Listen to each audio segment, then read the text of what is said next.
we received a case that seemed like a domestic accident. However, when reviewing the file from the scene, I noticed a small detail that didn't match the initial version. That almost invisible piece of evidence completely changed the interpretation of the events. I learned that even the simplest cases can have hidden layers, and that patience and careful observation are just as important as any formal procedure. Every body has a story waiting to be told. It was one of those days when the cold in Quito seems to seep into your bones, and the accumulated work left little room for mistakes or distractions. The report said that a middle-aged man named Juan Carlos had suffered a fatal fall at home, apparently tripping over a door frame. There were no signs of external violence, nothing obvious to suggest a crime, and the family insisted it had been an unfortunate accident. But something in the file caught my attention. While going over the notes and documents collected at the scene, I saw that the police report mentioned a small bloodstain in a barely visible corner, almost hidden behind a piece of furniture. At first inspection, no one had given it much importance. They considered it the consequence of the fall. At first glance, it seemed like a minor detail, but we know that in my line of work, those stains can be the master key to understanding what really happened. I decided then that I needed more than a superficial report. I went to the location, accompanied by a couple of officers to allow me to examine it calmly. The house was dimly lit, with rays of light barely entering through a window. It was then, while carefully observing the wooden floor next to the furniture, that I noticed the irregularity of the blood trail. It didn't follow a coherent line that would indicate a wound caused by a fall, but rather looked like drops fallen from a greater height, dispersed in a way that contradicted the official story. I wondered, how could a man fall and leave that pattern? The way the blood was distributed seemed to indicate that someone else had been moving, someone who tried to clean or cover something. The scene seemed staged to me with silent precision. That's when the case started to become both complicated and fascinating. Juan Carlos's body, which I had already had the chance to examine during the autopsy, initially showed injuries compatible with fall, fractures to the skull and damaged ribs. But when I closely examined a hematoma behind the ear and bruises on the fingers of one hand, the pieces did not fit the simple scenario of tripping and falling. Those marks suggested a defense, a struggle that the accident version couldn't explain. While reviewing that detail, I also found evidence that some footage from nearby cameras had been tampered with. Specific hours were erased during which no one seemed to remember what Juan Carlos was doing or who he was with. Technology, which should be our ally in clarifying facts, had now become a barrier. But that would not stop me, because I knew every lie leaves a trail, even if sometimes it's so small it seems invisible. I decided to interview the family and neighbors again, but unlike the first time, I paused to observe beyond their answers. Empty words and evasive glances can tell us much more than direct confessions. A neighbor casually mentioned strange noises the night of the incident, but avoided eye contact. The wife, who had remained silent until then, made the small mistake of changing her story when telling me what had happened, contradicting herself without realizing it. Then I realized I was not facing a simple accident, but a well-disguised crime, with an almost artistic care to hide the truth.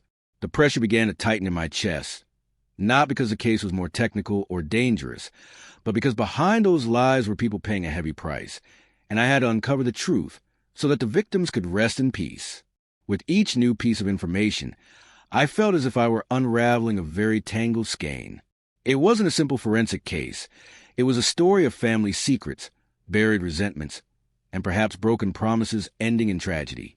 At first, I thought the motive was economic, inheritance perhaps, but as I progressed, the story grew darker, involving contradictions in the testimony of those who most should have protected the truth. Days of exhaustive work passed, long hours in the lab, reviewing prior autopsies, reconstructing every step Juan Carlos could have taken that fateful night.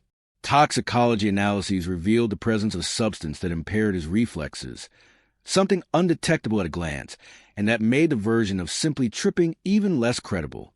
If someone had administered that to him, then there was intent to harm, and everything was planned to go unnoticed. One day, while examining under a microscope a sample of a small thread found on the victim's clothing, something caught my attention. It wasn't a common thread. It looked more like a very particular synthetic fiber, unlike the textiles inside his house. It was still a tiny detail, but vital. I took that evidence to compare it with the clothing of suspects, and just when I thought I had a solid lead, the police station received an anonymous call that changed everything.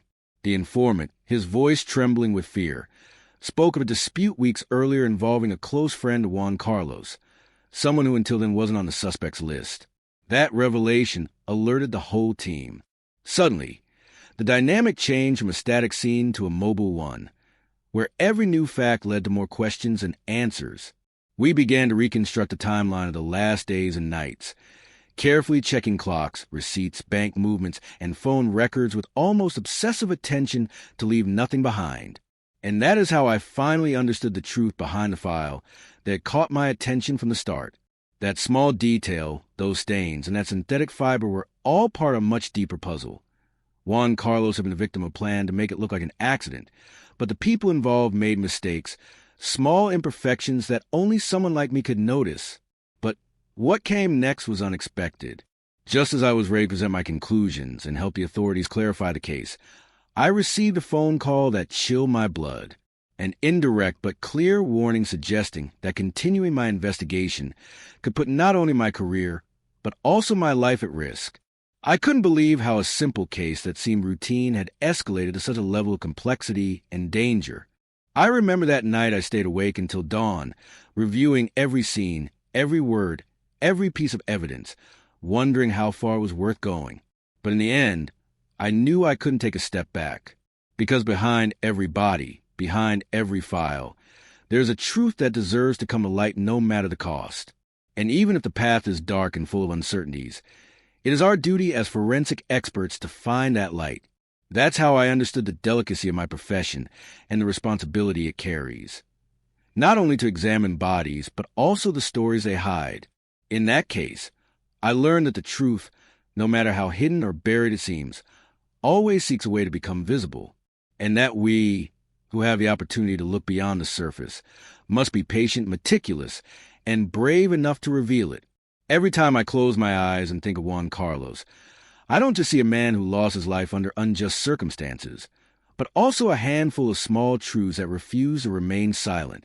His body, his wounds, and even an almost invisible trace in a forgotten place taught me that no detail is insignificant when it comes to justice. Perhaps that is the most important lesson of my entire career. Silence can be full of screams, and a tiny stain can be the key that opens a door to an entire hidden network. Since then, I have learned to look at every case with the same depth, knowing that patience and observation are not just skills but true tools to unravel the stories bodies want to tell. The truth is there, always waiting, even when it seems invisible to the eye. You just need to know where to look and have the courage not to be fooled by appearances.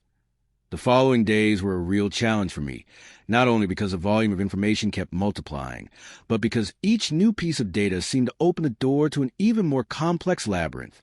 I dedicated myself to questioning everyone involved again, with an almost obsessive patience, but at the same time with intuition refined by years of experience.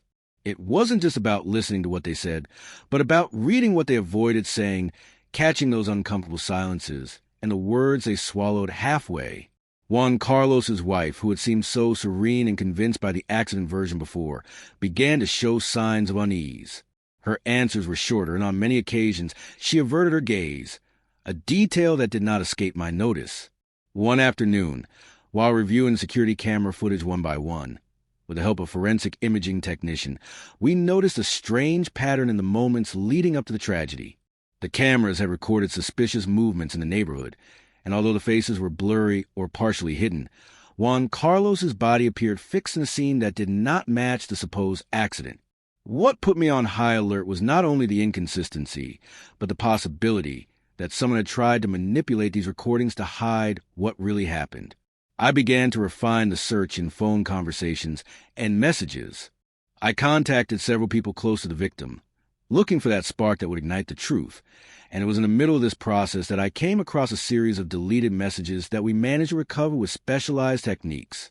They were messages about a very heated argument just days before the incident between Juan Carlos and his close friend, the one the anonymous informant had mentioned. In that exchange, the tone escalated quickly and veiled threats were heard, showing a level of conflict not even known by the family. What was curious was that this friend had an apparently solid alibi, with witnesses who said they had been with him elsewhere at the critical moment. However, the forensic evidence we found showed a different reality. When comparing the synthetic fiber found on Juan Carlos's clothing with garments and objects related to this friend, we found matches that could not be coincidental. It was a fiber used in the uniforms of a mechanical workshop where he worked. That completely changed the game because now the potential motive became even more concrete. Workplace resentment, competition for the same client, and a history of enmity that had remained in the shadows. With this new focus, the interrogations intensified. The suspect tried to keep his composure, but the wear was evident. His explanation stumbled against the evidence we were accumulating, and little by little, the tangled web began to unravel. Meanwhile, I dealt with the personal uncertainty of how far the truth might go before the consequences affected me personally. The anonymous warning kept echoing in my mind, and the feeling of being watched intensified during the loneliest hours of the day when I mentally reviewed every step we took. The analysis of the substance found in Juan Carlos's body also brought an unexpected twist. It was not a common narcotic, but a little-known drug that apparently had been used specifically to reduce reflexes and cause temporary confusion. This opened new hypotheses. Someone with specific knowledge, with clear intentions to manipulate the scene and the victim's capabilities before the incident. Obtaining that substance was not easy. It wasn't on the streets for just anyone, which indicated a level of premeditation and access to uncommon resources. I continued delving into personal relationships and found testimonies about a secret meeting that no one wanted to talk about openly, but that apparently had been the trigger for everything. At that meeting, several key figures crossed paths, and the latent tensions that seemed to be contained at first exploded into a conflict whose echoes reached a tragic outcome. All this made me think about the importance of every detail, every seemingly small element in a case. That synthetic thread, that tiny bloodstain, the inconsistent pattern on the floor. They were pieces of the puzzle that needed to be assembled carefully and without haste.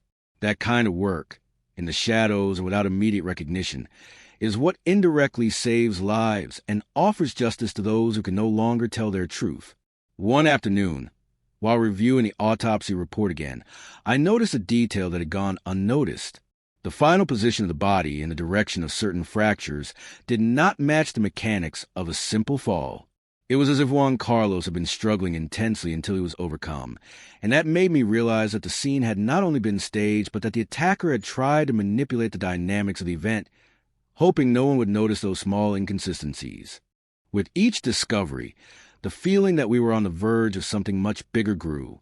I began to wonder behind that personal rivalry there were external forces, some greater conflict that wanted to remain hidden. It was difficult because in my profession, one rarely faces that mix of mystery, threat, and invisible motives.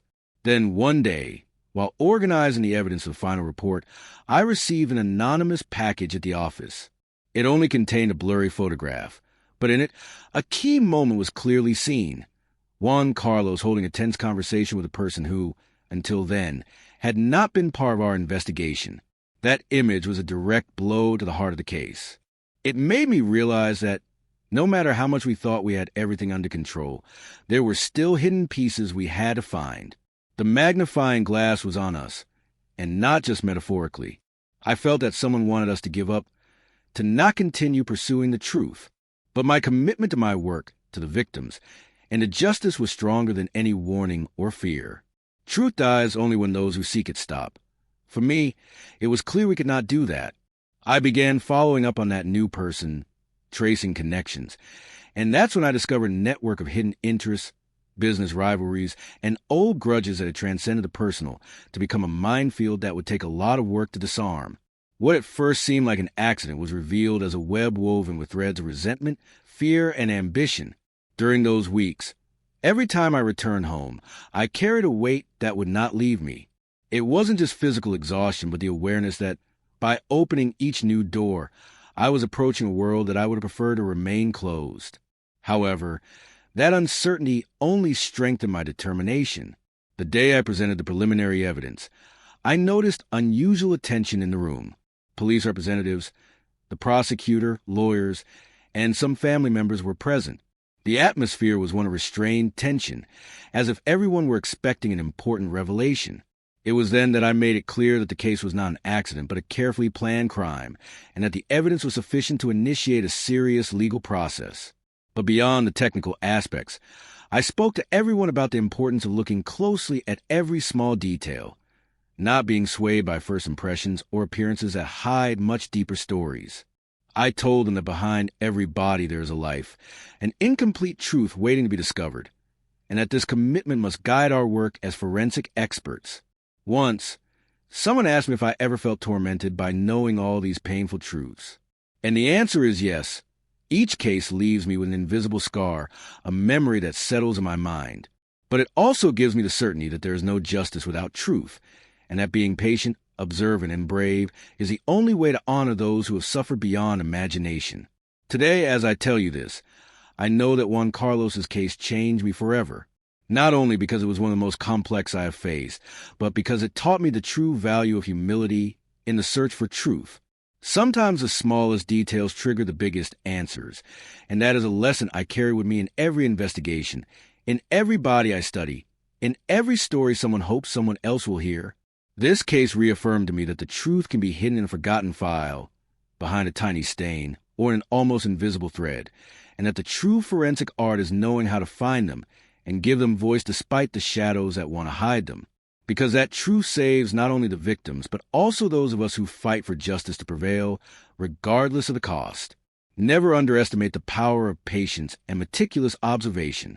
Never believe there are questions without answers or details without importance. In every dark corner of justice, there's a light waiting to be lit, and it is up to us to be its silent guardians.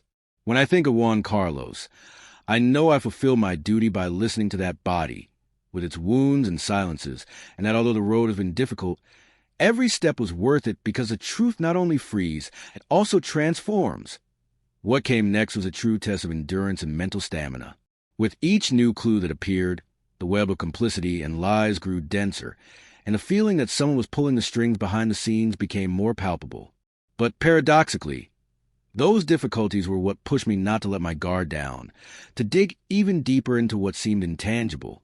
Because in these cases, where danger lurks without warning, the only way forward is with caution and determination. I spent entire nights going over documents, images, reports, and notes, trying to find the pattern or connection that still eluded me. It wasn't just about gathering evidence for a trial. I sought to understand the whole mechanism, how each piece of the puzzle fit into that dark scenario. This led me to collect information from unofficial sources, to talk to people who didn't appear in reports but had something to say. That's how I discovered the true extent of the tensions bubbling beneath the surface. Conflicts involving not only those we knew, but also powerful economic and political interests in the area. What began as a fight between two men turned into a network reaching businessmen who stood to lose everything if certain secrets were brought to light. I learned that in those circles, the truth is not only manipulable but dangerous, because it can destroy reputations, ruin careers, and topple personal empires. This brought a new burden for me.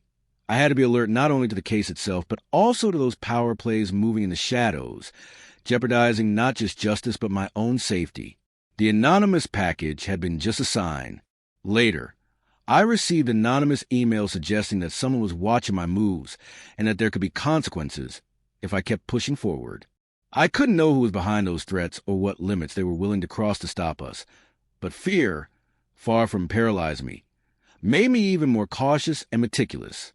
I knew every step had to be backed by irrefutable evidence, because in this game, truth is not enough if it cannot be proven. During those days, the investigation became a labyrinth of theories and possibilities. There were moments when I felt it was all a lie, that every piece of data contradicted another, that the truth always slipped one step ahead of me. However, I never stopped thinking about Juan Carlos, his family, and the need for that story to be told. I clung to that like an anchor. The weight of responsibility was enormous, because I knew that if I failed, justice would not only dissolve, but someone would go unpunished, and that in my career is unacceptable. An unexpected turn came when one of the key witnesses, up until then reluctant to speak, decided to break his silence. He did so on the condition that his identity remained confidential, but what he revealed was striking. He spoke of certain clandestine meetings where shady deals were discussed, favors exchanged, and decisions made with little ethics. Decisions that had disastrous consequences for many. It was in one of those meetings that Juan Carlos, according to him, had been directly threatened by at least one person linked to the case. That revelation was a hard blow, because for the first time we had a direct link between the victim and the invisible circle of enemies we had only suspected until then. Yet, nothing is that simple. This witness, as expected, suffered pressure and threats that made him doubtful and hesitant in subsequent statements, which further complicated the case's credibility and added an emotional layer, weighing not only on him, but also on me. Understanding human fragility behind these stories is an essential part of forensic work, where truth is fought not only with reports and analyses, but also with empathy and respect for those who dare to speak. Meanwhile, forensic evidence kept arriving, reinforcing the hypothesis of a premeditated crime. The detailed analysis of the place where Juan Carlos was found showed marks indicating a violent struggle, much more intense than the initial assessment suggested. Hidden in the shadows, I found partial fingerprints belonging to people who at first seemed unrelated to the case, but, as the analysis progressed, became key pieces in understanding who was involved at the scene. Each of these prints was meticulously compared, and eventually one matched the auto repair shop, with a friend with whom he had the last argument worked. From there, the investigation gained new momentum. It was discovered that there was not only a clear motive of envy and labor dispute, but also a web of corruption involving other players who had tried to bribe certain witnesses to change their statements and divert attention. This attempt at manipulation showed an unusual level of organization and coldness, something I had never faced before in my career. The mix of personal resentment with commercial and political interests made this case a monster that had to be faced very carefully. I remember that on one occasion, when I least expected it, I received one last anonymous message. This time it wasn't threats, but a veiled warning that left me thinking. The truth has a price, and not everyone is willing to pay it. That phrase echoed in my mind for days, like a reminder that justice, in the end, can be a lonely and dangerous fight. But I also understood that this was part of the commitment of anyone who decides not to close their eyes to injustice. At the same time, I analyzed the substance we had detected in Juan Carlos' body with a team of specialized chemists. The results confirmed it was a potent sedative agent, rare and difficult to obtain without medical or pharmaceutical connections. This led us to explore new fronts, tracking illegal suppliers and contacts in the health sector. We discovered that people were involved in that network as well, which broadened the spectrum of culprits even more, and it was clear that cooperation between different institutions would be fundamental to stay on course. With all these pieces on the table, I knew the next step was to consolidate a solid report that left no doubts in court, one that could withstand any attempt at discrediting.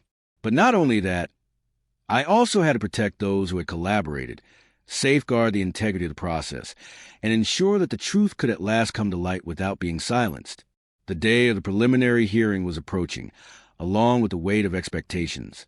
When it was my turn to testify, I clearly and thoroughly presented every finding, every inconsistency, and what for many was simply the death of a man in a domestic accident was, for me, the culmination of weeks of committed work for a greater cause. I saw surprised looks, doubts turned into astonishment, and then I knew the case had transcended the technical field to become a call for real and tangible justice. After the hearing, while gathering my things, I felt something had changed, not only for those directly involved, but also for me. I had crossed an invisible line, faced shadows rarely revealed, and yet I was still here, with the same conviction but a new understanding of the fragility and strength of truth. I understood that in this work, beyond scientific knowledge, courage and integrity are the most powerful tools. Looking back, I know that case not only revealed a crime, but also the system that sheltered it. It was a test of my humanity and professionalism, but it was also a lesson on resilience in the face of the darkness that sometimes haunts the soul of justice. I learned that we should never settle for superficial answers or official versions that conceal more than they show. Every detail, no matter how small or apparently insignificant, can be the key that turns a story around. When I think of all this, I realize that a forgotten file, the tiny stain, or the almost invisible thread don't just speak of meticulous work. They speak of a debt to the victims, to the truth, to memory. Our task is to honor this debt, to stand firm against pressure, and never forget that behind every case there is a human being who deserves to be heard. That is why I share this story with you today. Because I know that in the search for truth there are moments when darkness seems impenetrable, but there is also light in patience, observation, and the courage to keep moving forward. No matter how hard the path, justice always finds its voice when someone refuses to remain silent. And although the road is long and lonely, every step is worth it, because in the end, the truth frees, transforms, and dignifies those of us who cease to be mere observers and become guardians of justice. Never underestimate the power of that invisible thread, because it may contain the entirety of a story that deserves to be told and heard. Juan Carlos taught me that, and every time I enter a classroom or an autopsy room, I remember that it is that same lesson I hope to pass on, so that others also know that behind every body there is more than a case. There's a truth waiting to be discovered and defended, no matter the cost. I clearly remember how those days seemed to tense with each new discovery, as if the very air in the city of Quito was charged with an invisible electricity that announced something much bigger than a simple police case. The path that had begun with an apparently routine file was transforming into a labyrinth where no wall was what it seemed at first, and every time we thought we were near the exit, a new door appeared, forcing us to backtrack and reconsider everything. That feeling of advancing and retreating, of discovering and hiding simultaneously, became the melody of my days. What struck me the most was how, behind the coldness their report might seem to have, the living story of a person and their environment unfolded before my eyes. Juan Carlos, the man whose body now lay in my autopsy room, was not just another case in bureaucracy. He was a man caught in a web he had not chosen himself, a victim of circumstances woven with threads stretching from a mechanic's workshop to the pinnacle of local power. And understanding what had happened to him required revealing not only the what and how, but the why, delving into the soul of a community that preferred to remain silent. One of those long nights, punctuated with cups of coffee and the dull sound of papers moving across my desk, I decided to revisit the place where Juan Carlos was found. It was not the first time, and perhaps not the last, but I felt the need to confront that space with perspective I now had, to see if there was something we had missed out of fatigue or distraction. The darkness of that apartment felt different from then on, as if it held its own breath, keeping secrets that did not want to come to light.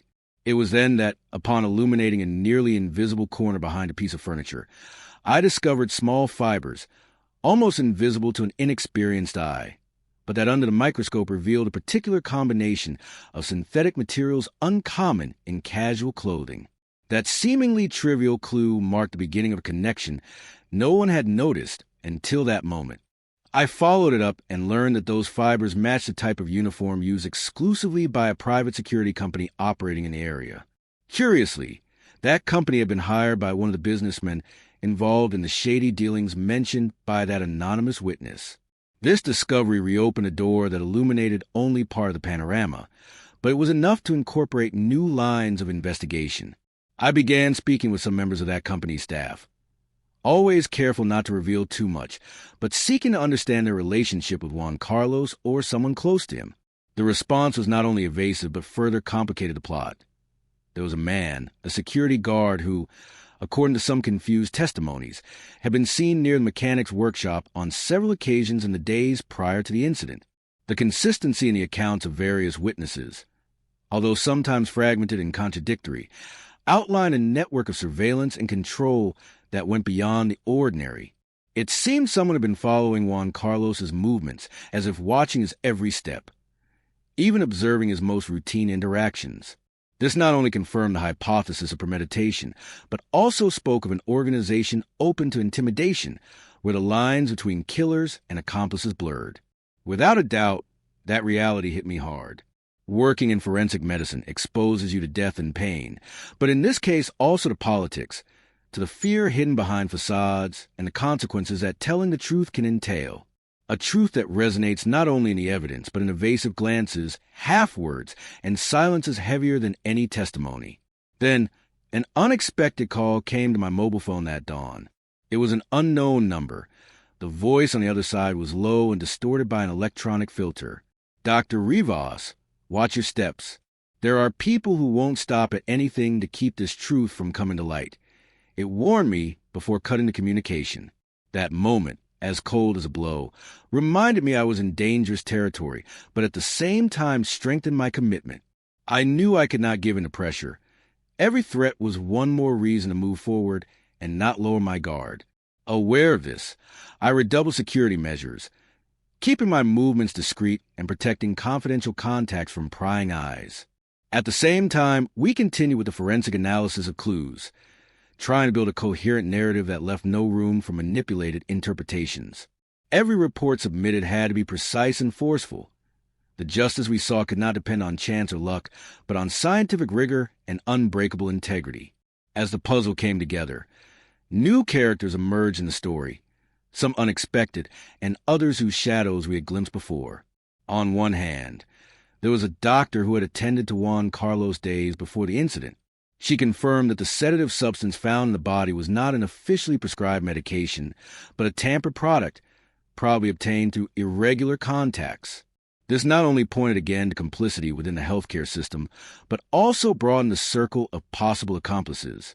At the same time, I learned about an investigative journalist who had been following similar cases in a region where corruption and criminal networks intertwined to protect economic interests.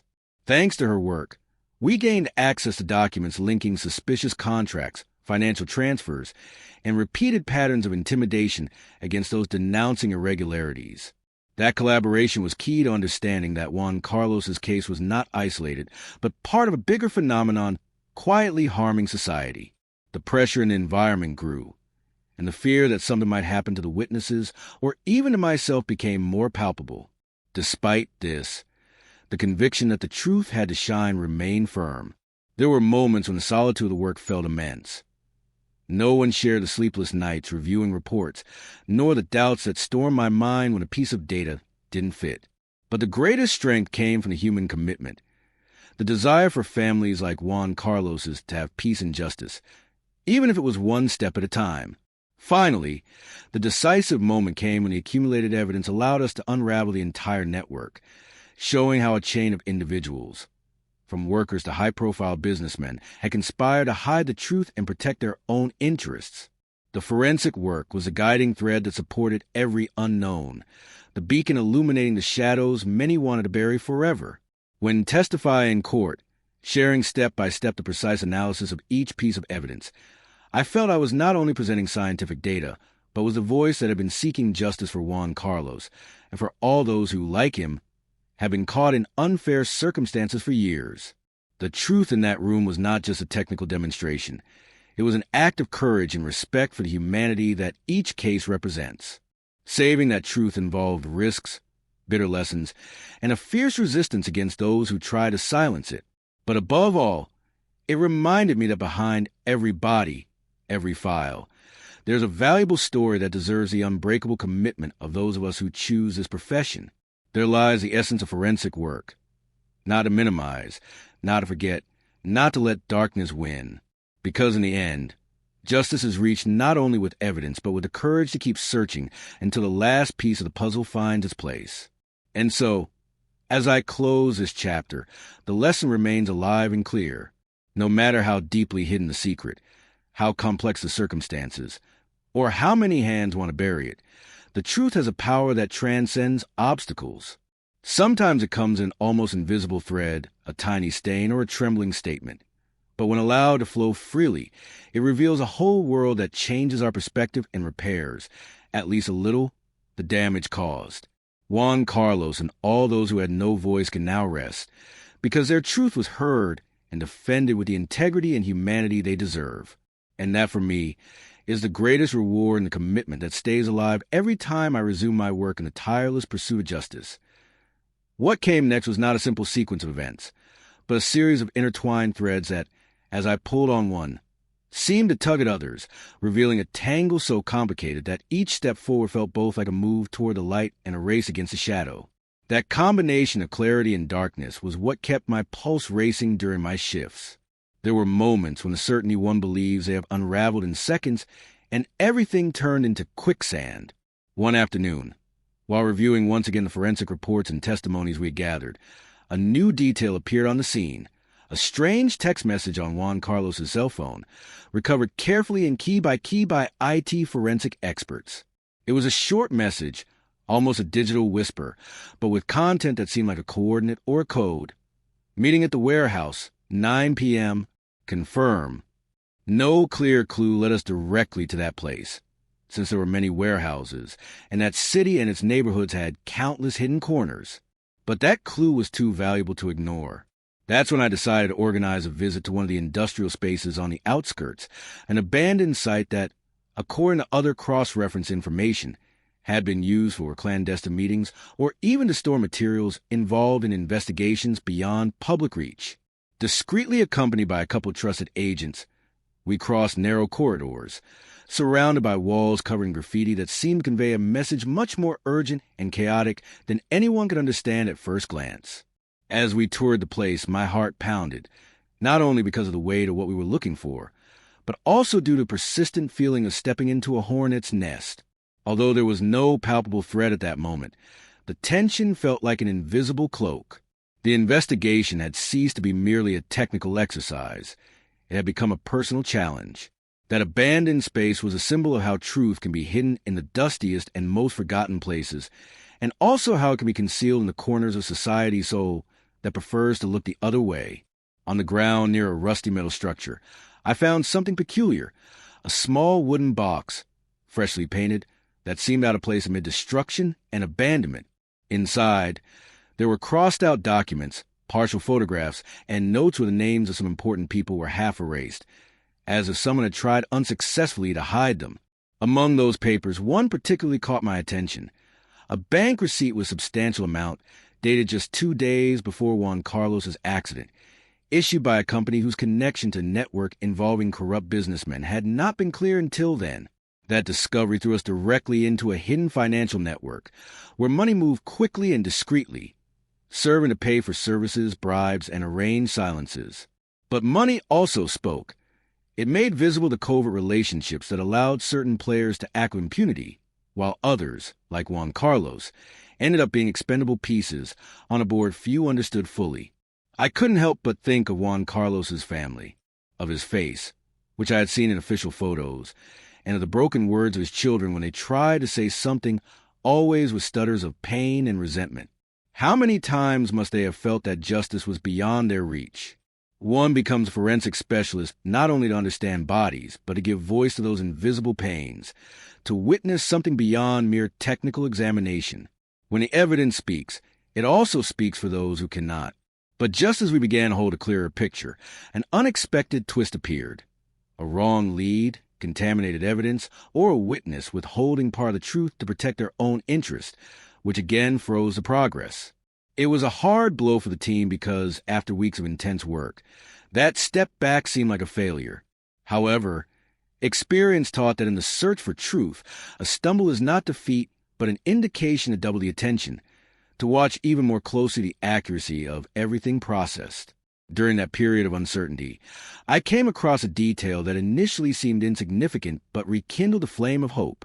An audio recording, extracted from a device that had remained attached to the scene, contained fragmented conversations with blurred voices, but where some key names, dates, and places were clear enough to outline new lines of investigation. We couldn't hear everything, but enough words to reconstruct part of the clandestine web involving several people, from workers to public officials. That recording changed the dynamic completely. The pieces began to fit in a way that admitted no doubt. Juan Carlos had not been a victim of an accident, nor even an isolated act. He had been part of a plan to silence a truth that was about to be exposed. It was a result of a system that used violence and power to nullify inconvenient voices, to impose a silence dictated by those who feared losing privileges. Faced with this, I felt the responsibility growing heavier. Forensic medicine is a science, yes, but also an act of courage, especially when the consequence of that truth may put those who dare to tell it at risk. I drew strength from places I didn't even know existed to move forward, to protect the integrity of the process and all those involved, because fear could not be an obstacle when justice was at stake. The following weeks were marked by a relentless back and forth of new testimonies, corroborated evidence, and contrasting analyses. At every moment, precision and patience became my best allies. Juan Carlos's body, in its silence, spoke much louder than human words, and it was my duty to translate that voice with clarity and without margin for error. There were tiny details, like traces of unusual chemical substances on his skin, revealing direct contact with materials handled in the mechanical workshop where he worked. Those traces were compared with samples collected from the security company and residences related to those involved until irrefutable links were confirmed. That process of connecting evidence was like assembling a map that pointed not only to what had happened, but also to who had benefited from that obscurity. It also offered a raw perspective on precariousness and injustice, on how a single man could be crushed by a much larger web, but also on how the relentless search for truth could weaken those walls and open windows to justice. There were moments when I felt fatigue catching me. My mind reviewed every detail before sleeping. Every finding became an obsession hard to set aside. I wondered if insisting on a complex and dangerous investigation would make a difference, if my efforts would break the wall of silence, or if I was simply a grain of sand facing a storm. However, every time a memory of Juan Carlos and his family returned to my mind, I found energy to continue, to fight that invisible battle that for many seemed lost. The culmination did not come with a dramatic explosion, nor with sudden revelations that left everyone breathless immediately. It was rather a slow, cumulative construction where each piece of evidence, each statement, each forensic datum gathered shaped a definitive picture. In that landscape, justice began to take form, slow and sometimes frustrating, but with scientific and human solidity. The hearing where I had to testify became a stage where the truth, already solid, had to face the resistance of those accustomed to power overshadowing reality. I remember how my words had to be more than data. They needed to convey the life behind the body, the humanity behind the science. I presented calmly and clearly, answering difficult questions, navigating attempts of discreditation, and maintaining the firmness of someone who has nothing to hide. Among the audience, I saw tense faces, from grateful relatives to silent opponents. Upon leaving, I couldn't help but feel that the path I had traveled during those weeks and months had not been in vain. It was not only a personal or professional triumph, but a small act of repair for a community marked by fear and corruption. I understood that the work of the forensic expert, beyond rigorous examinations, is actually a bridge between death and justice, between the silence of those no longer here and the right of the living to know the truth. But the story does not end there. The truth, though revealed, left an unsettling feeling, a clear awareness that there will always be new shadows lurking. Juan Carlos was just one more victim in a system that needs to change so that there are no more forced silences. That certainty is like a call that won't let me rest, reminding me day by day why I chose this profession, why it must be a vocation rooted in courage and integrity. And so, as I place in the final archive all the documents, photographs, and samples that make up the case, I feel something changing inside me. It is not just the closing of a file, but the reaffirmation that, although the paths are long and tortuous, there is no silence that cannot be broken, that in every body, in every seemingly insignificant piece of evidence, there may be the beginning of a revelation capable of moving mountains. That is why, every time I look at a body and think about the story it holds, I remember Juan Carlos. His face, his story, his silent struggle are the force that drives one not to give up, to keep searching with patience and tenacity, even when everything seems to conspire against it. Because in forensic medicine, in that meeting of science and soul, lies the hope that, in the end, truth is not a luxury, but a right worth defending to the last breath. As the case progressed, each finding seemed to feed back into a network of secrets so deep that at times I doubted whether we could ever completely unravel it. It wasn't just the technical complexity or the inherent difficulty of the investigation, but the fact that, beyond the evidence, everything we touched was imbued with an almost tangible uncertainty. It was as if the truth itself resisted being captured, as if someone or something on the other side was watching every step, moving invisible pieces to divert our gaze. I remember one particular night, when exhaustion began to weigh heavier than the burden of duty. I was alone in the laboratory, carefully reviewing microscopic images of samples collected from the accident site and places we had linked to the suspects. Among the dust and metal remains we analyzed, there was a small fragment of an electronic component that didn't match anything I had seen before in that context. I almost discarded the sample as an error, but something about it called me to look again. Comparing its characteristics with technical databases, I confirmed it was part of an advanced tracking device, one that only certain security forces or companies with cutting-edge technology could have access to. This discovery reopened the range of possibilities even further. Why was that device there? Who had placed it? Suddenly, Juan Carlos's story connected with a level of strategy and surveillance that surpassed what we had imagined. I thought about the implications. We were not just investigating an ordinary crime. We were treading on ground where powerful interests converged. But curiously, that same night, I received an unexpected call that changed the direction of the investigation. It was an anonymous informant, someone who claimed to know details that were not in the files or collected testimonies. The voice, full of caution and fear, spoke of secret meetings, major bribes, and above all a manual that regulated how silence had to be maintained in these cases, with precise instructions for evidence manipulation and witness coercion. That call was a breath of fresh air, but also a clear signal of the enemy we were facing. Sophisticated, organized, and willing to do anything to prevent the truth from being revealed. From then on, there was a new urgency in every action. We couldn't be certain who each clue was connected to, but the atmosphere had changed. We were no longer mere observers. We were part of a dangerous game. I had to strengthen communication with my most trusted colleagues, limit access, and be careful with whom I shared information. The invisible line separating rigorous and honest work from a direct clash with powerful interests grew increasingly blurred. Meanwhile, Juan Carlos's family, who initially seemed resigned, began to transform into a silent but firm actor. His children, though affected and fearful, contributed details of tremendous value, revealing dynamics and relationships in the work and social environment that helped better understand the context. The face of an ordinary person, exposed to a corrupt and violent system, came alive in their words. One of the most impactful moments was when his eldest daughter, with tears but with determination I will never forget, told me, "My dad just wanted to be heard, just that." Those words stayed with me and fueled my conviction. This investigation was not a race of data or procedures. It was an act of humanity amid chaos. It was a living memory of someone who could no longer defend himself and who, through my work, found a voice. That responsibility was, and continues to be, immense. Just as we seemed about to consolidate the accusations, new twists appeared. The suspect defense hired experts who, with technical speeches and legal strategies, cast doubt on the forensic evidence, questioned how the samples were handled, and even the chain of custody. It was disconcerting to see how science could be reinterpreted according to interest, but it was also a reminder that our work required unwavering precision and discipline. To counter this, we decided to send the analyses to independent laboratories abroad.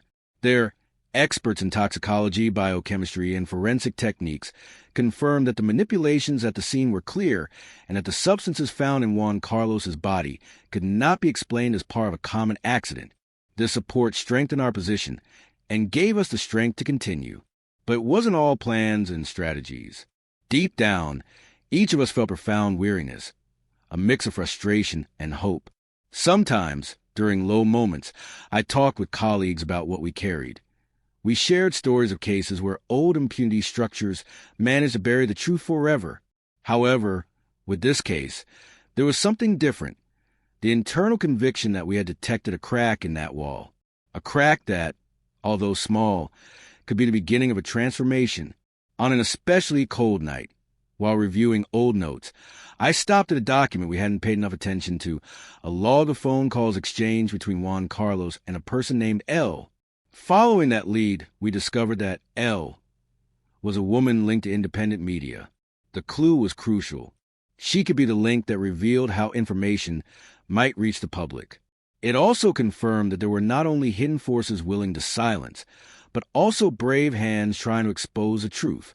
However, that revelation came accompanied by palpable danger. Shortly after, the team received veiled threats, warnings to stay away from the case or face consequences. During those weeks, personal life ceased to be a safe place. Coming home, talking on the phone, or even sending a message felt risky. But concern for Juan Carlos's family and those who helped us advance never allowed us to give in. I realized that in forensic medicine, in the silent encounter with bodies, there is simultaneously an invisible struggle fought in the shadows. And sometimes, to achieve justice, technical skills alone are not enough. A deep, almost personal commitment to that truth which the world tries to bury is necessary. That is how I learned that it is not the absence of fear that defines courage, but moving forward despite it. After months, when we believed everything was ready to bring the case to court with solid grounds and key testimonies, another unexpected blow occurred. A clear act of sabotage at our laboratory endangered the final evidence. Damaged equipment, contaminated samples, destroyed files. It was a direct attack on the integrity of the work and the trust we tried to maintain. The team was devastated, not so much because of the material damage, but because they had tried to erase what was already proof of our efforts. At that moment, I faced a very strong internal crossroads. I could choose to give up or find a way to rebuild and move forward with even more strength. I chose the latter, backed by conviction and accumulated experience. We could not allow violence and corruption to win. We needed to show that the truth is not a fragile construct, but a solid building that withstands storms. Thus, we reconsidered our strategy. We expedited tests at alternate labs, reinforced protection for those involved, and established more direct communication with human rights organizations and independent press. The community began to mobilize, surprised and concerned by the revelations we were unfolding. Public pressure added an extra layer of protection and also hope. But deep down, I keep remembering that this case is not just a story of data and conspiracies, but of people, of a man whose life was taken, of his family who lost more than a loved one in an instant, of a team that learned how far the price of telling the truth reaches, and of me, as narrator and forensic expert, who understood that this profession demands not only technique, but courage and, above all, humanity. Even today, as I file each document, each recording, each analysis, I feel the echo of this investigation beating inside me. It reminds me that justice is a long and difficult path, not always achieved at the expected moment, but essential to keep alive, because every silence we break is a step toward a slightly fairer world. That is why, my friend, I tell you, this story does not end with verdict or sentence. It opens with every reflection we make about the value of truth, in the capacity to listen to those who can no longer speak, and in the will not to allow fear to paralyze us. Juan Carlos lost his life fighting against a system that does not want to be questioned, but his story, his truth, now illuminates paths. And that, although it may seem small amid so much darkness, is a change. Because every body, every clue, is a bridge between the past and hope, between silent pain and a cry for justice. In forensic medicine, I have learned that patience, observation, and commitment not only reveal what happened, but can also sow new seeds of justice, dignity, and memory. That is why I know that no matter how many obstacles arise, as long as someone is willing to look, listen, and tell the story, there will always be room for the truth to blossom. What came after that sabotage was, without a doubt, the most critical stage of the case. We found ourselves on even slipperier ground, where every step had to be calculated with extreme caution. The nights grew longer and the days, despite the exhaustion, seemed to pass in the blink of an eye, filled with meetings, reviews, new evidence, and above all, a constant fear that something or someone could unravel our work at any moment. But at the same time, that pressure also forged a spirit of resilience in the team that surprised me and encouraged me to continue. I particularly remember a moment when, in the midst of the storm, an unexpected figure appeared, a former university colleague who, after years of working abroad, decided to return precisely to support us in this challenge. His specialization in digital analysis and computer forensics added an extra and crucial layer to the case. With him on board, we were able to thoroughly investigate the electronic connections surrounding Elle, the woman who had become a vital link in the investigation. Thanks to his help, we discovered that she had been watched, her communications intercepted, and that the surveillance network to which the device found at the scene belonged was much broader than we initially suspected. The revelation threw us into a parallel world where technology was used not only to protect legitimate interests, but to silence uncomfortable voices and control information. It seemed we were facing a system almost alien to justice, where power manifested itself in every line of code, in every deleted or distorted message. The line between the digital and the human blurred, and that dark geography demanded we understand not only the physical evidence, but also the intangible nature of control and manipulation. In that context, meeting Elle was a powerful and painful experience.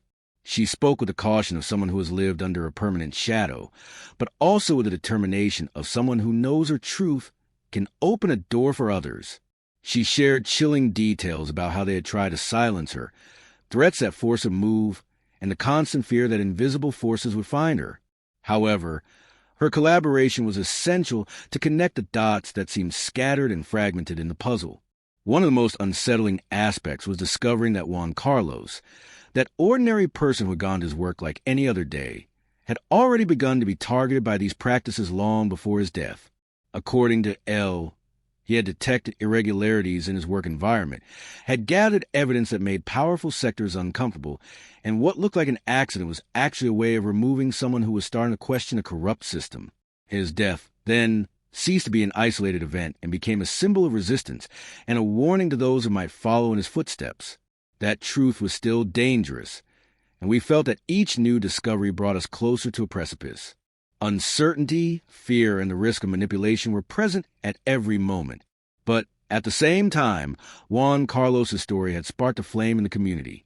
The independent press began to bring visibility to the case. Activists and human rights organizations made the claim their own, and gradually the voice he had lost grew into numerous voices demanding justice. It seemed to me, and I believe I am not exaggerating, that the case transcended forensic limits to become a collective call to defend the truth. That new visibility, however, generated new threats and pressures. Every step we took felt more watched, and the boundaries between surveillance and stalking dangerously blurred. The team had to adopt extreme measures to protect not only the evidence but our lives and those of our collaborators. The feeling of insecurity seeped into everyday life, and sometimes in the solitude of night, I wondered if it was worth exposing ourselves so much. But I always returned to a simple idea, the one Juan Carlos had left me implicitly without knowing it, that every person deserves to be heard, no matter how powerful those who try to silence them may be. Amid those circumstances, a twist nearly made me doubt everything. A false testimony that, presented with legal trickery and an elaborate staging, seemed capable of planting the definitive doubt about the scientific results and the linearity of our findings. It was a brutal setback because it called into question the credibility of science and the integrity of our work. Seeing how that testimony unfolded, I understood that even the strongest evidence could be walled off by skillfully constructed and well-resourced discourses. At that moment, I knew it was not enough to have the truth on our side. We also had to defend it publicly with strategy and conviction. That battle was not fought only in the forensic rooms. It moved to political arenas, media, and public spaces where public perception could tip the scales. The question was clear: how to ensure that justice was not rewritten by those with the power to manipulate reality. For that, it was essential to have allies outside of the forensic field, people with integrity to drive social pressure, to keep the light on when darkness seemed determined to take over everything. At that point, the experience I had accumulated allowed me to understand that forensic medicine is not only the science of unraveling physical details, but an exercise in ethical and social resistance. Every analysis, every report, every sample transfer became a conscious act of defense. And although exhaustion sometimes seemed imminent, giving up was not an option. The memory of Juan Carlos and the plea of his family were a powerful reminder that it was possible to change something, even if by slow steps and tireless effort. I especially remember when, during a preparatory hearing, I could observe the tension of those present, the exchange of looks between prosecution and defense, and how the weight of the evidence began to tip the balance. It was a genuine moment of hope, a breath amid the stormy sea, but also a warning that the path remained treacherous. We could not let our guard down because justice sometimes arrives not only with proven truth, but also with the strength to uphold it against all odds. That experience deeply shaped my view of the forensic role and how it must be assumed in challenging contexts. It confirmed to me that technique and scientific rigor alone are not enough. Personal conviction and social commitment are an inseparable part of the equation. Behind every body is a story that transcends the physical and connects a human dignity to the fight against oppressive systems that try to erase facts. And that story, no matter how invisible or displaced it seems, deserves to be told down to the last detail. In the following days, the evidence was consolidated and the strategy focused on strengthening the chain of custody and preparing a final report that left no room for doubt. The team talked only about moving forward carefully, precisely, and with a clear awareness that we were opening a door many want to keep closed. However challenging the path was, I never lost sight that this story was also a source of collective learning, a constant reminder of the importance of patience, meticulous observation, and courage in pursuit of justice. During the long hours I spent reviewing every document, every piece of evidence, I understood that Juan Carlos's case had become something bigger than us. It was as if that ordinary man, whose troubled funeral seemed a closed chapter to many, had ignited a light within a shadowed system. A small crack that could be the beginning of a real transformation, and that idea kept me firm, even in the face of uncertainty and threats. This process inevitably made me rethink the relationship between forensic science and society.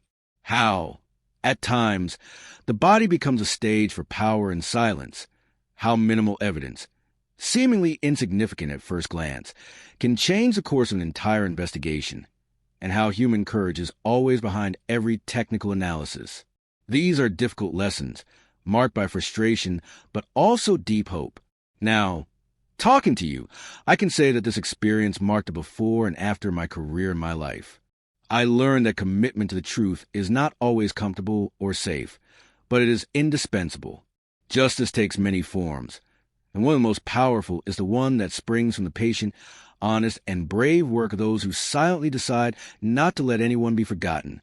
Juan Carlos taught us that the voice that seemed silenced was only waiting for someone to listen carefully.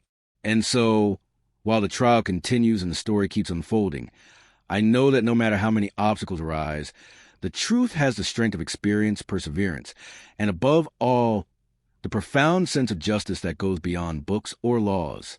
The war in the shadows is harsh, but so is the will of those who dare to look, listen, and tell. And that will, I assure you, is the first step to ensure that the truth is not only heard, but finally flourishes. As I delved into the web of information we were building, the complexity of the case became increasingly evident. It was not just a matter of isolated facts, nor a simple path we could follow with clear and defined routes. It was a dense, almost opaque network in which each new piece fit with difficulty, with irregular edges, demanding patience not to lose a thread. And although we made progress, those small victories also brought a noticeable increase in threats. We received veiled or sometimes explicit messages aimed at breaking the team's morale. We knew that behind those intentions lay much more than mere annoyances. It was a direct attempt to fracture the process, to stop us before the final truth. But, ironically, that only reaffirmed what we already sensed. We were touching a deep wound, a sector where power tried to protect the unbreakable. As we linked evidence, the connections became even more unsettling. Elle revealed to us that not only had she been watched, but other people close to Juan Carlos were also under observation. They were individuals who, apparently, held important knowledge, or were indirect witnesses but committed to justice. We discovered that their choice to live in constant caution was not paranoia, but a tangible security reality they had to adopt. That idea of living under that level of pressure hit me deeply. I wondered how many stories like this must exist, how many voices portrayed in silence had been buried along with victims, without anyone noticing those whispers of resistance. But perhaps what impacted me most was how technology, our great ally in other cases, was used as a tool for control and manipulation in this scenario. That revelation led us to reconsider everything in the light of constant surveillance and systematic interference. We understood that nothing was random, that every glitch in a recording, every truncated data point, every call that disappeared from the records was part of an intentional design to hide the truth. In that game of shadows, the difficulty lay not only in obtaining data, but in preserving its integrity against invasive stalking. They were small battles we fought from labs and offices, in the technical silence of our work, while outside a storm was brewing, foretelling greater conflicts. The pressure also reached the team's personal aspects. I remember one night, while reviewing a final report, sensing something strange in the atmosphere. The feeling of being watched kept growing, and it was not paranoia. The next day, one of our collaborators found their email account open with no signs of being accessed. A clear sign of intervention. That uncertainty became a constant shadow, conditioning how we worked, our decisions, even communication within the group. We were forced to adapt security protocols that once seemed exaggerated, and to build trust based not only on professionalism, but on the spiritual commitment to defend the truth at all costs.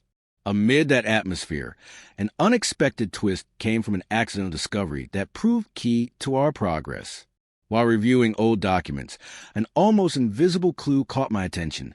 A blurry photo in the file, showing Juan Carlos with an expression I hadn't noticed before. It was no ordinary image, but a record that seemed to capture a moment before a momentous event. Intrigued, I insisted on a new forensic review of the image, alongside an analysis of its metadata. Technology allowed us to uncover almost imperceptible details, and what we found was revealing. The image had been altered, digitally manipulated to change its original content. That confirmed that, from the beginning, someone had been taking deliberate steps to cover up something far more serious.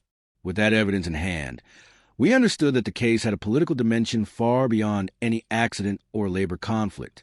The conspiracy and corruption plot reached unexpected levels, involving people with access to resources and power to carry out complex maneuvers. Fear mingled with admiration for the magnitude of the operation, while our responsibility grew to unravel that tangle of lies without leaving loose ends. I felt as if every step forward brought us closer to the wolf's mouth, and although the idea sent chills down my spine, stopping was impossible. We couldn't allow that suffering to remain without clear and just explanation. Ella's testimony continued to be a compass, although shaky at times. Her courage in recounting episodes close to danger, moments when her life hung by a thread, and her decisions to change her identity for safety showed me the harshest human side of the case. She represented not only an indirect victim, but also the constant fight many people face in silence against structures that seek to crush the truth. The reality she revealed made me reflect on the genuine value of courage, on what it means to keep one's voice alive in scenarios where silence is often the safest refuge. However, the truth still had more twists to offer. Just when we thought the false arguments presented to dispute our work were crumbling, a new element arose capable of reviving doubt within the team itself. A strange expert report, supposedly independent, reached our hands with analyses that conflicted with our forensic conclusions. The method used seemed technically correct at first glance, but it showed details that didn't work in practice, and some data didn't match the chain of custody we had guarded with utmost care. It was an internal bombshell, because it not only threatened our work, but opened the door to confusions that could be lethal in court. We immediately organized a joint and exhaustive review that ultimately certified the manipulation and design behind that report. But the risk was already there, and we had to act quickly to counter it. At the same time, public demand increased. The community, Juan Carlos's relatives, and activist groups raised their voices louder each day. Social networks flowed like mighty rivers, carrying the story to levels we never imagined. This had two edges. On one hand, it offered social protection and pressure for justice to act. On the other, it meant we were under a spotlight that was not always comfortable or safe. The media began to dig deeper, seeking all the actors, asking without rest, creating a tense dynamic where exposure could be a double-edged sword. The legitimacy of our work played a fundamental role in that scenario, and every word or action was scrutinized intensely. The night before a crucial hearing, I remember being alone in the office. I looked at the shadows cast by the dim light over piled documents and felt a mixture of exhaustion, anxiety, and determination that's hard to describe. The responsibility on my shoulders, the concern for Juan Carlos's family, and the weight of broken silence pushed me to work tirelessly. I thought about how forensic science, which I had often seen as a cold and exact method, had become a kind of epic territory, a place where battles of ethics, justice, and dignity unfolded. There was no turning back, and although uncertainty was a constant companion, I stood firm. I knew I had come too far to let everything fade into oblivion. When the day of a hearing arrived, tension hovered in the air like invisible pressure. The faces of all present seemed to reflect the same mix of hope and fear. in the room. I saw how the accumulation of evidence began to take shape before the authorities' eyes. The scientific truth of each report, the custody chain protected like a treasure, the brave testimony of L. and other witnesses, all were woven with almost relentless rigor. Despite manipulation and deception, the power of a well-supported truth is hard to break. At that moment, I felt a deep emotion, as if every hardship endured turned into a small, intangible but meaningful victory for all of us on this quest. However, just when it seemed the trial was taking a favorable turn, an unsettling feeling overwhelmed me. Whispers in the hallways, evasive looks, and the certainty that, although this hearing was crucial, the struggle was far from over. Because in this story, the truth is not a destination but a path to be traveled with guard up in a terrain where enemies are not always visible and justice does not always walk swiftly or straight. That lesson was perhaps the harshest, but also the most valuable I took away. You know, my friend, the burden of defending a case like this is measured not only in hours worked or scientific evidence, but in the strength not to be defeated by fear or shadows. In those moments of pause, before resuming the battle, I understood that our work transcended forensic limits. It was a commitment to memory, to respect those who are no longer here, but deserve their story told. Juan Carlos left a silent legacy reminding us that behind every body there's a life, and that justice is not only a legal process, but a human cause needing patience, ethics, and great courage. That idea will always accompany me, because even in the darkest silence, there's an open door waiting for someone brave enough to open it. And look, that was the most intense paradox of the whole process. Amid darkness, under constant threat and uncertainty, we found a faint but real light illuminating the way. That light was not just science or evidence, but the relentless will to team, a community, and a truth that, though wounded, does not surrender. What seemed like a simple initial case ended up being much more, a call not to let corruption or fear silence anyone. That experience taught me that the body tells stories no one wants to hear, but that are there waiting for someone to decipher them. And when we do, we don't just solve cases, we illuminate in the shadows the profound value of justice. After that hearing, the following weeks seemed like an even more tangled weave than what we had faced until then. The feeling that someone or a group of people was stalking us did not disappear. On the contrary, it became more tangible. There were days when fear showed itself in small details. A silhouette crossing in front of the office window, just when we thought we were alone, phones ringing with no one answering on the other end, anonymous emails with cryptic messages that seemed more like threats than warnings. But the most unsettling thing was how those signs affected the team's mood. Not because we doubted our abilities, but because we understood that our search for truth had uncovered a pot containing a dangerous mix of powerful interests, those who would prefer Juan Carlos's case to be extinguished in darkness forever. In those hours of uncertainty, I found refuge in the rigor of forensic work. I kept telling myself it was the only thing we had, that unwavering commitment to science and ethics. And yet, it was also clear that the case was beginning to demand more than medical analyses, more than technical evidence. Justice does not always rest solely on pure data. Sometimes, the truth is a patient and meticulous instruction, a delicate balance between what can be proven and what must be confronted. That understanding hit me hard one night, when L.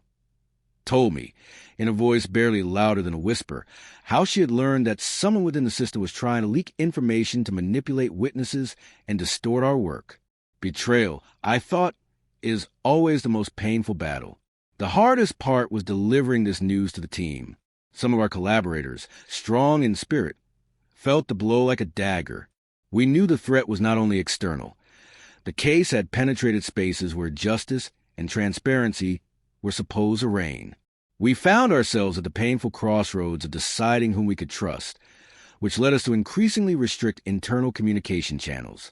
We created encrypted systems, airtight protocols to store files, and insisted that everyone be extremely cautious. But the atmosphere in the lab began to grow heavy, an invisible air of suspicion felt in every meeting, every exchange, sometimes without things even being said openly. Fortunately, strength at that moment came from unexpected people. L, despite the fear that sometimes paralyzed her, became a kind of beacon for the team. Her determination to not only speak up, but actively participate in the judicial process inspired us not to step back. Remembering her story and the fragility under which she lived kept us committed not just to a document or to evidence, but to human dignity. Every time we felt the burden was too heavy, we reminded ourselves it was for her, for Juan Carlos, for all those voiceless who trusted that we would shed light on their truth. That certainty strengthened our will and revived the weary spirit of those of us who seemed on the verge of breaking. Amid this emotional roller coaster, an unexpected twist came in the form of a new contact. An anonymous informant, identified only as he, sent us a digital file containing fragmented conversations and suspicious movements linked to figures we believed untouchable. This material not only validated many of our suspicions, but also opened a path to go further in investigation. Unlike other data that had been manipulated or tampered with, this seemed intact, almost like a message in a bottle cast from a desperate point into the sea of corruption. And although we cannot confirm complete truthfulness of everything it contained, it became a key piece for raising crucial questions in the next phase. What we did was a meticulous job of cross-referencing this new data with what we already had. Each line of dialogue, every meeting captured on security cameras, allowed us to reconstruct a scenario even darker than the original. We were talking about power networks that not only interfere with judicial and forensic investigations, but also with the daily lives of countless vulnerable people. We came across names of officials, businessmen, and operators who seemed to orchestrate a scheme where victims like Juan Carlos were disposable pieces on a far more complex board. That realization left us breathless because we knew going against that system meant risking not just our careers, but our lives. However, one of the most dangerous strategies of those seeking to hide the truth was precisely using confusion and doubt as weapons. That is why, when some sensationalist media began publishing supposed leaks, discrediting our work, anonymous statements questioning our techniques, and even personal attacks against me and some team members, we knew we were shaking something truly deep. The media pressure created an environment where every step had to be calculated with surgical precision to prevent the truth from being undermined by rumors or baseless accusations. I learned at those moments that science could be the strongest defense, but it was also fragile when faced with the manipulation of fear and lies. One day, while reviewing the initial recordings again, I noticed a small detail that had gone unnoticed amid so much noise. A figure who seemed to have a direct relationship with Juan Carlos, someone who until then had not been considered a relevant actor in the plot, but who now emerged as a potential link to the root of the problem. The image was brief and blurry, but the angle and posture indicated that this person knew more than they were saying. It was a discovery that sparked a new flame in the team. If we could get closer to that link, perhaps we could break down the scheme into more manageable pieces. Then began a race against time to locate that person, whom we kept anonymous for our safety. The search was not easy. Most paths led to dead ends, contacts who disappeared just when it seemed we could advance, and a constant feeling of being watched. However, one dawn, I received an encrypted message that led us to a secret meeting with someone willing to talk, though under strict protection conditions. This person offered testimonies that, although fragmented, confirmed that behind Juan Carlos's accident lay a network of political and business corruption. The most revealing part was how they described the creation of false documents and evidence to divert attention from the real culprits, and how they had witnessed a systematic effort to prevent the investigation from moving forward. During that meeting, uncertainty and risk were constantly intertwined. We knew we were at a turning point, that this information could change the course of everything, but we would also feel the weight of greater reprisals. Elle was present at several moments during this process, almost like a voice in the middle of the storm, reminding us that each step brought us closer not only to justice, but to those who long for eternal silence. That duality accompanied us every day, and I felt firsthand that forensic work had transformed into a mission that transcended medicine, science, and even the law. It was a fight for human truth and respect for life. As we were closing stages, a strange feeling overwhelmed me one night while reviewing all the files we had gathered. I wondered if the full truth could really come to light without further collateral damage, or if there would always be shadows, invisible cracks someone would use to reinterpret or hinder the process. I do not have the answer. What I know is that the path, with all its weight and risks, is the one we must walk. Because as a forensic doctor, as an investigator, and as a human being, I firmly believe justice is a flame that must be kept alive, even when it seems vulnerable to the wind of corruption. In the end, what I always carry with me is a lesson I learned from day one. The memory of those who depart cannot be betrayed by indifference or silence. Every body, every piece of evidence, every story that comes to our hands is a call not to close our eyes to truth, to fight with integrity even when everything seems to conspire to extinguish us. Juan Carlos's case marked me not only as a forensic doctor, but as a guardian of a story that deserves to be heard, that demands respect and justice. And that, my friend, is a responsibility that does not end with a report or a verdict. It is a commitment we carry in our souls, and that drives us to keep searching, despite everything. From that secret meeting onward, the work became even more delicate and complex. We held in our hands evidence and accounts that could dismantle a long-woven web of corruption, but each step forward came with an increasing toll of tension, as if an invisible shadow watched us, ready to strike at the least expected moment. We felt like we were walking on a tightrope. One misstep, and not only could the investigation collapse, but our lives would be exposed to a very real danger. However, we decided that fear would not be the anchor that stopped this pursuit of truth and justice. We began to verify with greater rigor every document, every testimony that had reached us. Not only that, the team dedicated themselves to re-examining medical and forensic evidence with a magnifying glass, searching for any detail that had gone unnoticed so far, or that could corroborate the version provided by that informant. Despite the pressure, fatigue, and emotional toll, each of us understood that we were participating in something much bigger than a simple case. It was a struggle against oblivion, against the silent complicity that had always helped bury the truth beneath layers of lies. It was also necessary to change some routines in the office. Schedules were modified, access to information was restricted even more. Closed-door meetings and traveling in small groups became the norm. Deep down, we were building a fortress, although we knew it was not enough. We knew that the real battle was to break the silence that protected those pulling the strings behind the curtain. Every step made us feel exposed, but the commitment of Juan Carlos to El and to justice was the engine that pushed us to keep going despite everything. There was a moment near the middle of this process, when everything seemed to explode. Just as the team had managed to identify a clear pattern of irregularities in official documents, such as altered signatures, inconsistent dates, and duplicated records, external pressure reached a new level.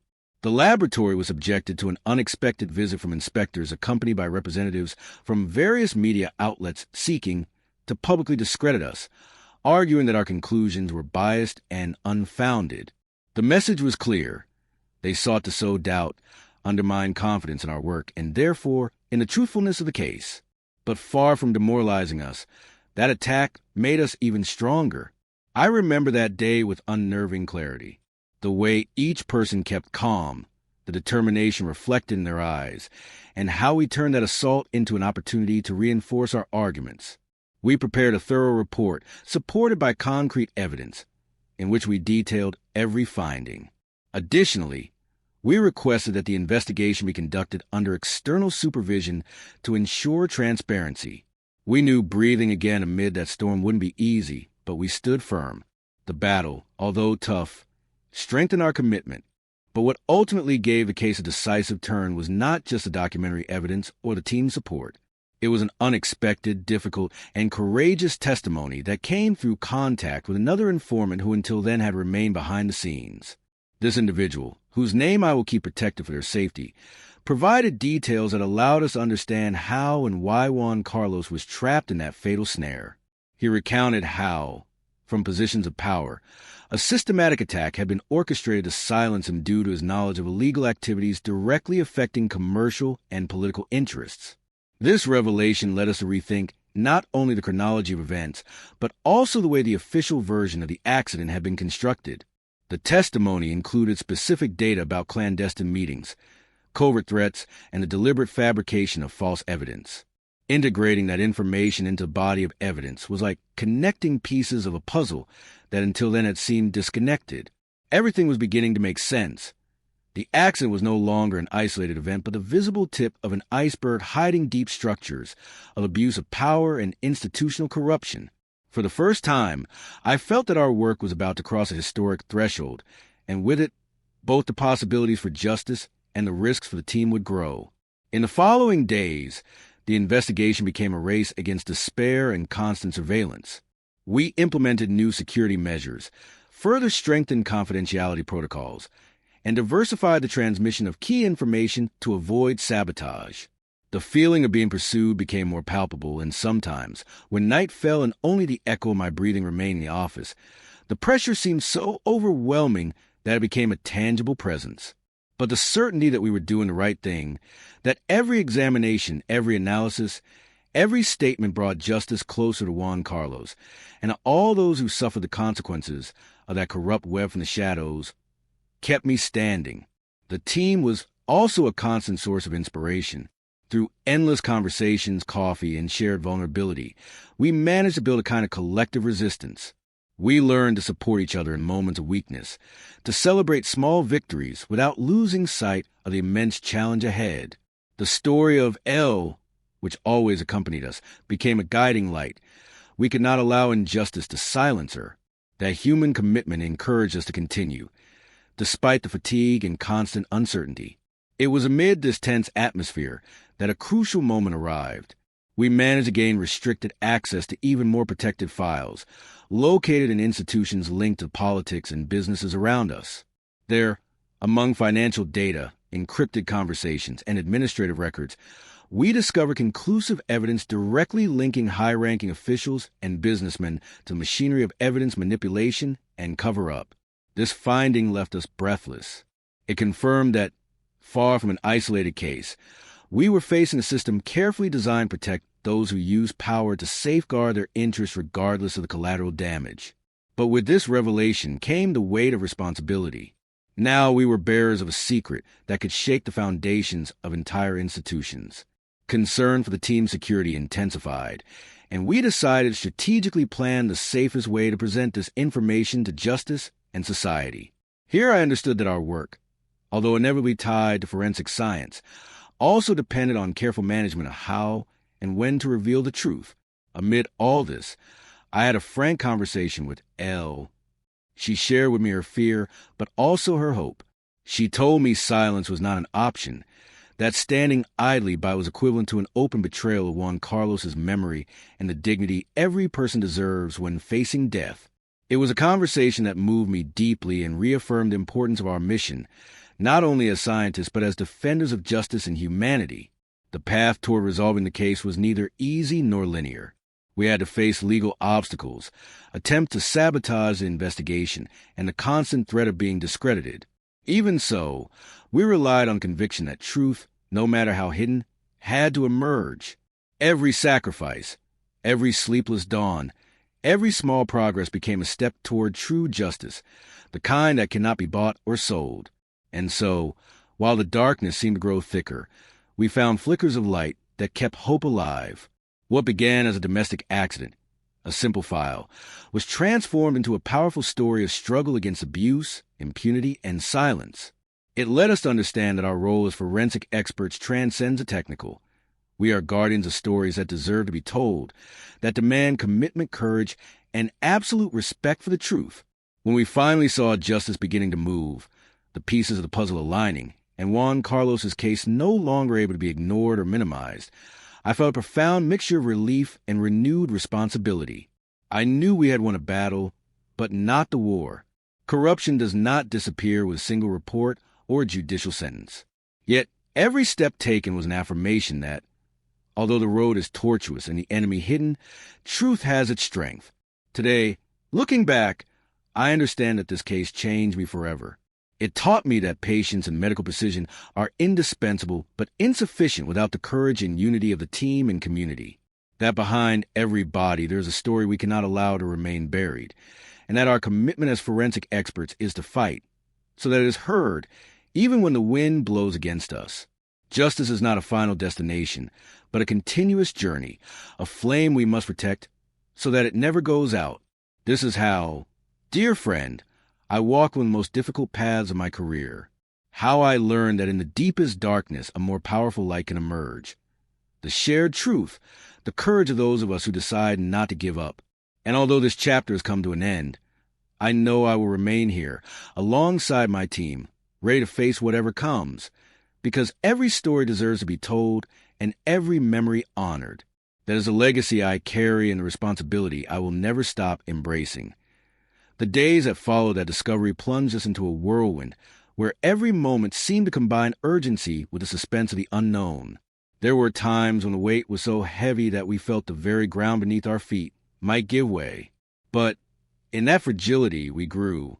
Each new piece of information, every file revealed, pushed us beyond what we thought possible, demanded that we sharpen our gaze, break free from prejudices, and dismantle the layers of deception meticulously placed over such a long time.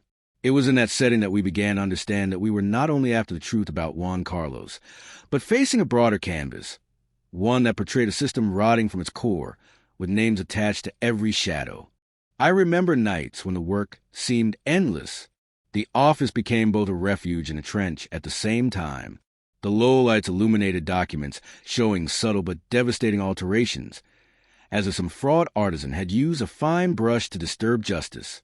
Signatures that multiplied into fictitious identities, dates skipping key days, or manipulated testimonies designed to fit an official narrative created to conceal the very essence of the crime. We were regaining memory for those events, displacing false pieces, and reconstructing the scene from scratch.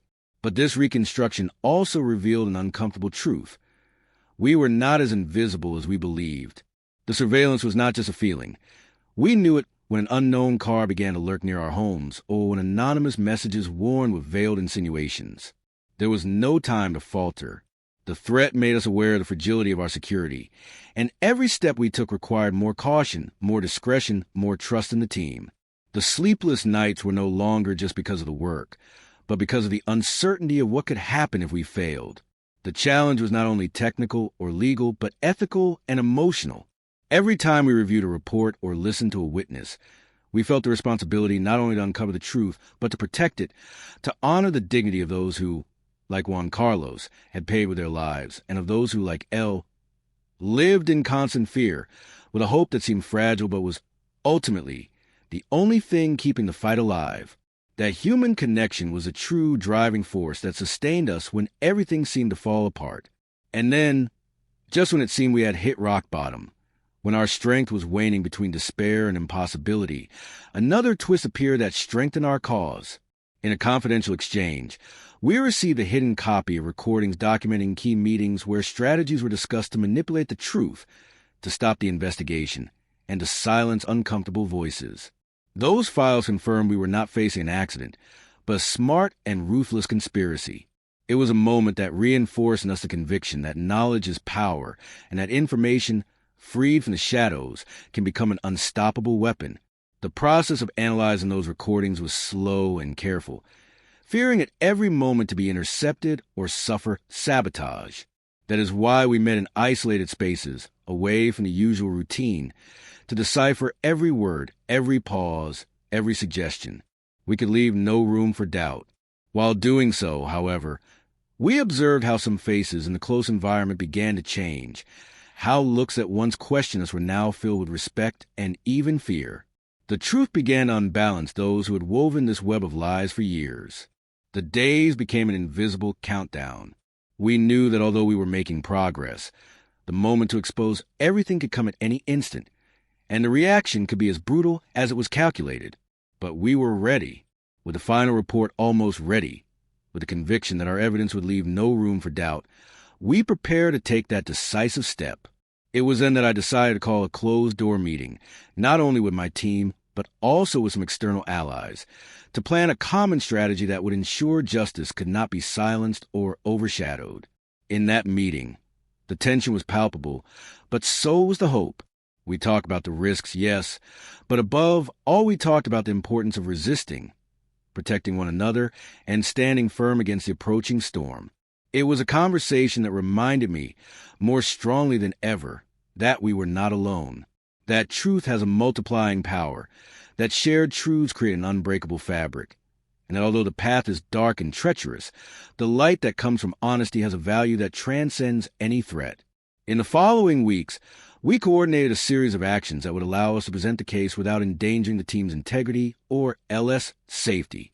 We opted for strategic alliances with trusted journalists, with human rights organizations, and with judicial sectors willing to listen without prejudice. The presentation would be a balancing act, a declaration seeking to be forceful, but without fueling violence or polarization. It was an opportunity to show that science, evidence, and courage can open breaches in seemingly impenetrable walls. When the day arrived, I felt an indescribable mix of emotions: nervousness over the possible impact, hope for what it would mean for Juan Carlos's memory, and for all those who suffer similar injustices. The room where we presented the full report was filled with attentive gazes, silent cameras, and an air of expectation that seemed to hold its breath.